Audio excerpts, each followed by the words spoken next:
Boa noite, meus amados irmãos. Mais uma vez, nós queremos compartilhar com todos vós a reflexão desta noite, uma vez que aos domingos nós temos compartilhado nos encontros que temos em nossos lares. Hoje eu quero falar sobre princípios para uma vida abundante, que está registrado lá em Carta de Paulo aos Romanos, no capítulo 12, versículo de 9 a 21. Diz assim o texto da palavra de Deus: O amor seja sem hipocrisia. Detestai o mal, apegai-vos ao bem. Amai-vos cordialmente uns aos outros com amor fraternal, preferindo-vos em honra uns aos outros. No zelo, não sejais remissos, sede fervorosos de espírito, servindo ao Senhor. Regozijai-vos na esperança, sedes pacientes na tribulação, na oração, perseverantes.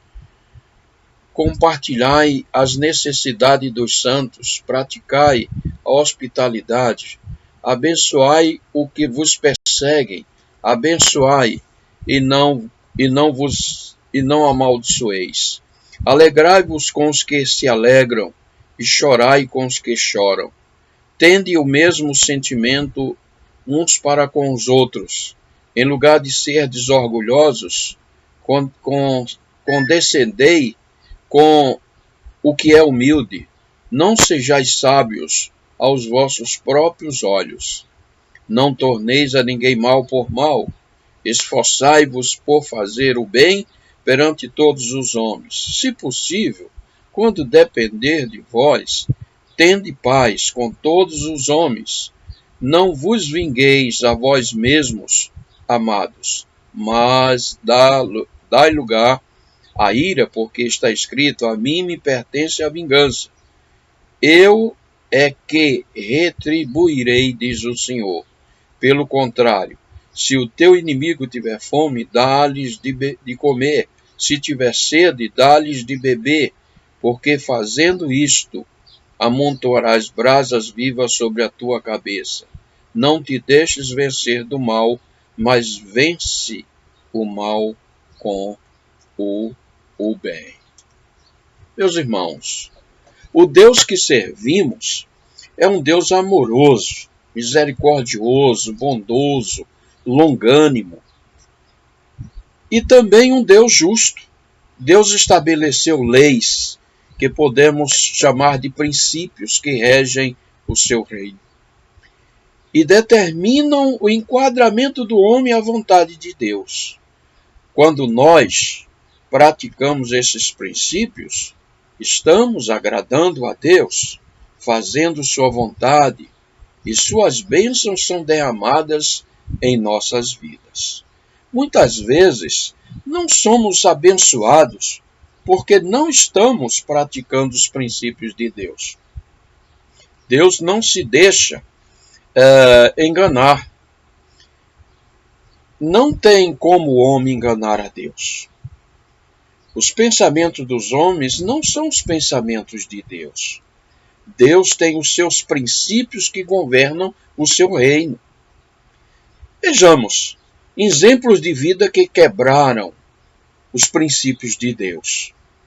Caim quebrou os princípios de Deus e foi punido. Sansão perdeu a sua força porque quebrou os princípios de Deus.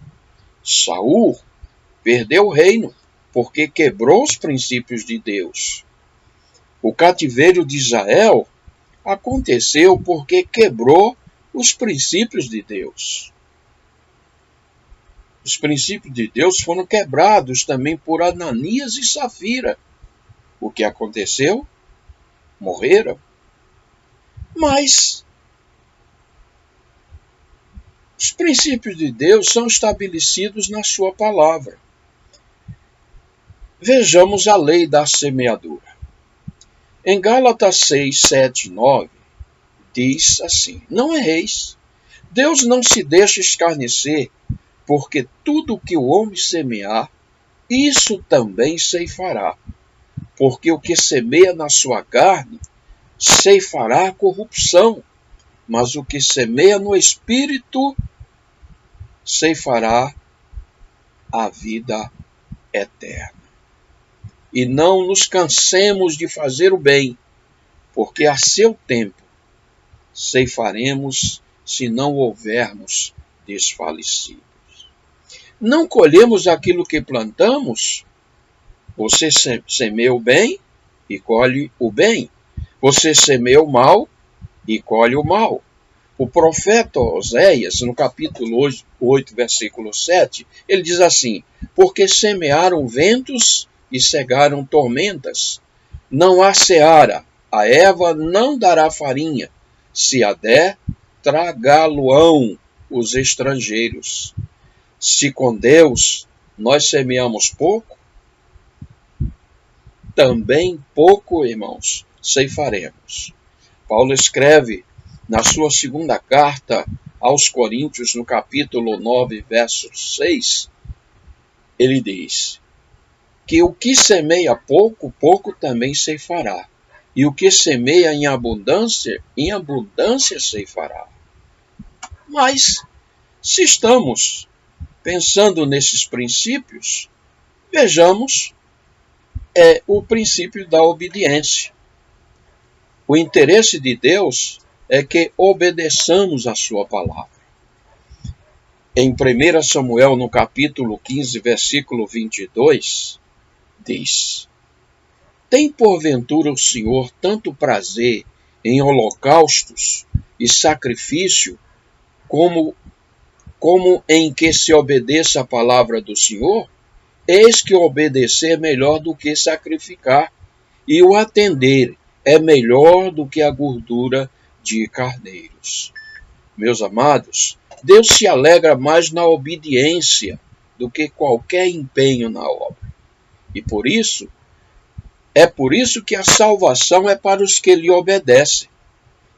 Em Hebreus capítulo 5, versículo 9, diz lá: e sendo ele consumado, veio a ser a causa de eterna salvação para todos os que lhe obedecem. Meus amados irmãos e amigos, Deus ama aqueles que guardam e praticam os seus mandamentos. Em João 14, versículo 21, está escrito: aquele que tem os meus mandamentos e os guarda, este é o que me ama. E aquele que me ama será amado de meu Pai.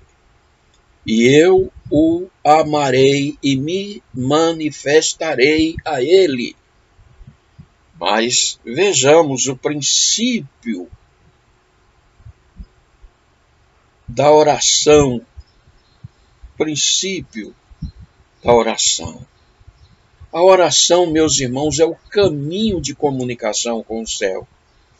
A oração é uma das ferramentas valiosas para abrir o banco de Deus com as suas bênçãos. Em Mateus capítulo 7, versículos 7 a 8, está escrito: pedi e dá-se-vos-á, buscais e encontrarei, batei e abri-se-vos-á, porque aquele que pede, recebe, e o que busca, encontra, e ao que bate, se abre. Deus estabeleceu princípios para responder, querido irmão, às orações. Isto porque, primeiro, Deus não atende a oração do pecador. Em João 9,31 diz: ora, nós sabemos que Deus não ouve a pecadores, mas se alguém é temente a Deus e faz a sua vontade, a esse ouve. Em segundo lugar, o pecado impede a oração de ser respondida. O profeta Isaías, no capítulo 59, versículo 2, diz: mas as vossas iniquidades fazem divisão entre vós e o vosso Deus, e os vossos pecados encobrem o seu rosto de vós, para que vos não ouçam. No Salmo 66, versículo 18, está escrito: se eu atender a iniquidade do meu, se eu atender a iniquidade no meu coração, o Senhor não me ouvirá. Terceiro, quando deixamos de dar ouvidos à palavra de Deus. O livro de Provérbios, no capítulo 28, versículo 9, está escrito: o que desvia os seus ouvidos de ouvir a lei, até a sua oração será abominável. Mas há um outro princípio, o princípio da integridade. Hoje, prezados irmãos e amigos, esse tema é banalizado e pouco valorizado na sociedade. Mas é um princípio de Deus para abençoar. No Salmo 35, versículo 27, está escrito: cantem, alegre-se os que amam a minha justiça, e digam continuamente: o Senhor que ama a prosperidade do seu servo, seja engrandecido. Há uma bênção de felicidade para aqueles que praticam o que é íntegro. No Salmo 106, versículo 5, diz: bem-aventurados os que observam o direito, o que pratica a justiça em todos os tempos. Aquele que teme ao Senhor anda na integridade. Em Provérbios 14, versículo 2, está escrito: o que anda na sua sinceridade teme ao Senhor, mas o que se desvia de seus caminhos despreza-o. Mas também, queridos amigos e irmãos, temos o princípio do amor. Somos instruídos a amar a Deus de todo o nosso ser.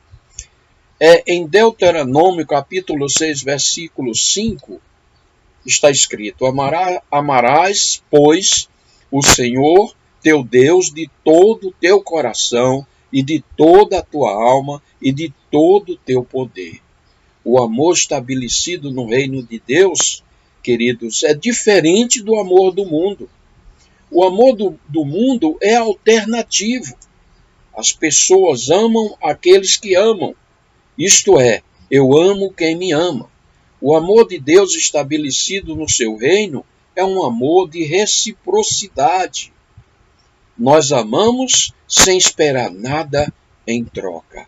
Mateus capítulo 5, versículos 44 a 46, está escrito: eu, porém, vos digo, amai a vossos inimigos, bendizei os que vos maldizem, fazei bem aos que vos odeiam, e orai pelos que vos maltratam e vos perseguem, para que sejais filho do Pai, que está nos céus, porque faz que o seu sol se levante sobre os maus e bons, e a chuva desça sobre justos e injustos.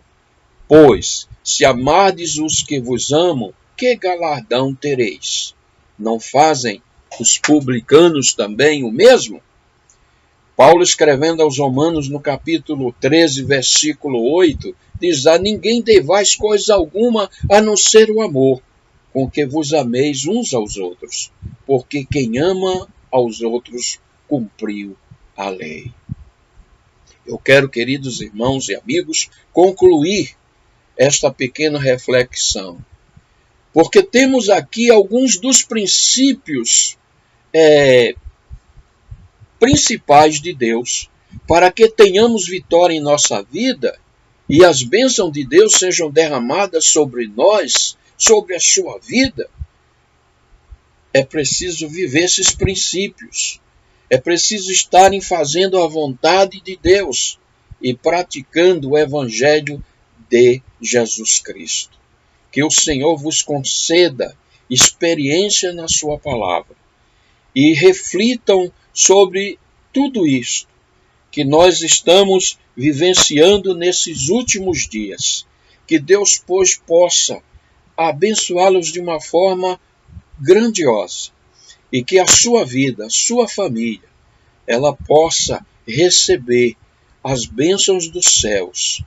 Mas é preciso que todos procurem viver os princípios para serem abençoados. Que Deus vos abençoe rica e abundantemente. Eu quero orar com você nesta hora. Talvez você esteja ouvindo esta palavra de uma forma tranquila. Talvez você neste momento esteja vivendo um momento de angústia, um momento de solidão por esta quarentena que as famílias estão vivendo. Talvez você esteja amedrontados com tudo isso, na preocupação de que lhe vai faltar as suas, ou seja, suprir as suas necessidades. Mas eu quero te dizer, meu amigo, de que Deus suprirá todas as suas necessidades. Feche os seus olhos agora e vamos orar em o nome do Senhor Jesus. Senhor Deus, eu quero nesta hora abençoar cada família, cada servo teu aonde está, cada amigo que tenha ouvido esta pequena reflexão. Ó Deus, nós te pedimos as tuas mãos poderosas sobre as suas vidas, curando, restaurando e dando-lhe, Senhor, a certeza do amanhã. Pai querido, se há alguém enfermo em algum lugar, que tu possas, Senhor, estender as tuas mãos para curá-los, para restaurá-los. Quero também, Senhor, pedir por aqueles que estão desempregados, ó Senhor, que tu abra portas de emprego para que eles possam sustentar as suas famílias. Quero, Senhor, ainda orar pelos enfermos, principalmente os nossos irmãos na fé. Aqui, nosso irmão diácono lá no hospital, irmão Ivanildo, a sua esposa, irmã Severina, irmã Francisca, irmão Antônio, Senhor, ó Deus, tem misericórdia destas vidas. Quero também, Senhor, orar pelos membros da Igreja Batista aqui em comum. Que o Senhor derrame a unção do teu Santo Espírito e lhe dê a paz, lhe dê o descanso, em o nome de Jesus. Amém e amém.